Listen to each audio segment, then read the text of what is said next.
So the idea is to keep the horse between a V. That's toward his nose. This is toward his tail. You keep your body right behind his shoulder blade. If you get ahead of him, he's going to stop. If you get too far behind him, you're pushing him. So make sure you get what you ask for. I keep letting the line out because I want him to be able to have enough room to walk out comfortably. And see, this is what Max would prefer to do all day. Little bebop walk. It's when you push him and ask him to do something else that he's going to start arguing with you.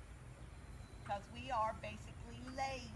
If you don't look at him while he's walking, he'll stop and turn. Exactly. Watch his ears, watch his tail. When I start asking him to do a little bit more when he starts sucking back. Right now he's giving me the old walking backwards. He's walking forward, but he's sucking back. And that's why you see me activate the whip. If he slows down and yeah. do the whip, not if walk on. Speed. And when I ask him to walk on, his ears go back and he kind of brings his head up and gives me a little attitude. He's not really moving out a lot either. All right, and then I'm going to ask him to reverse. Reverse. Let's see how he knows which way. Switch your hand. You switch the hand like I just did, and I take the whip, and even though he knows what I want, he still looks at me and tries to hope that he can get away with not doing it.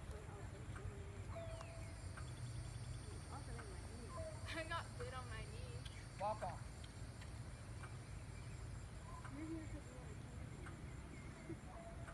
Thanks, Virginia. No, I might learn something. But I want them to see him go and walk and trot. And if he'll do a good one, a canter. That's the way I like to see horses too. I want to see them natural without rider's influence. Walk on. Right now, every time he sucks back, he's testing me. He's testing my reflexes to see if I'm going to get onto him or whether I'm going to let him get away with it. If I continue to let him get away with it and don't stay right on top of him all the time, then the nastier he's going to get. But that shows you the true temperament of the horse. Is the horse willing, wanting to be willing? Is he got a good work ethic, or is he lazy and stubborn?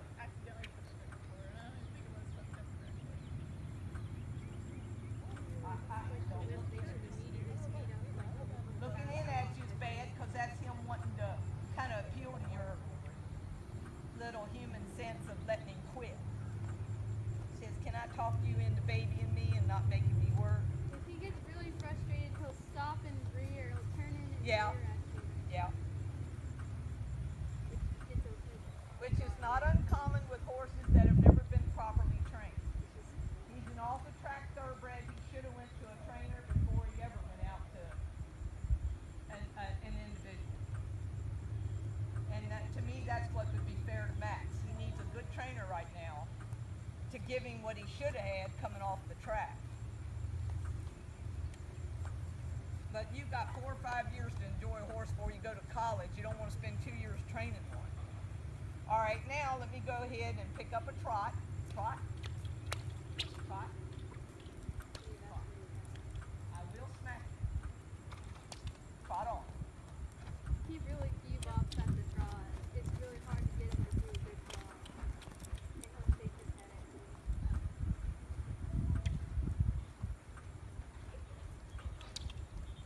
See, now the shaking of the head is him trying to tell me he don't want to do it.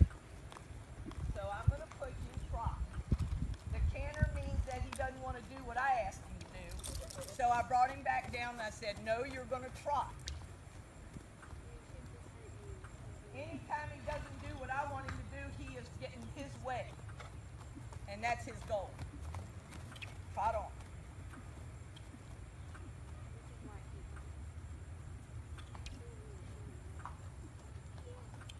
Make it look so good. Don't look at me. He really pulls on it. You have to really pull the phone down. You see me pulling in his nose and driving him with the whip. That's how I prevent him from stiffening up and pulling. You're flicking that whip and giving me much of a reaction, but as long as he keeps doing it, stays supple, I'm pretty happy. And walk. Walk. Walk on. Walk on. Uh-huh. Thank you. Walk. Biggest thing is managing the lunge line. Now let's reverse. Reverse.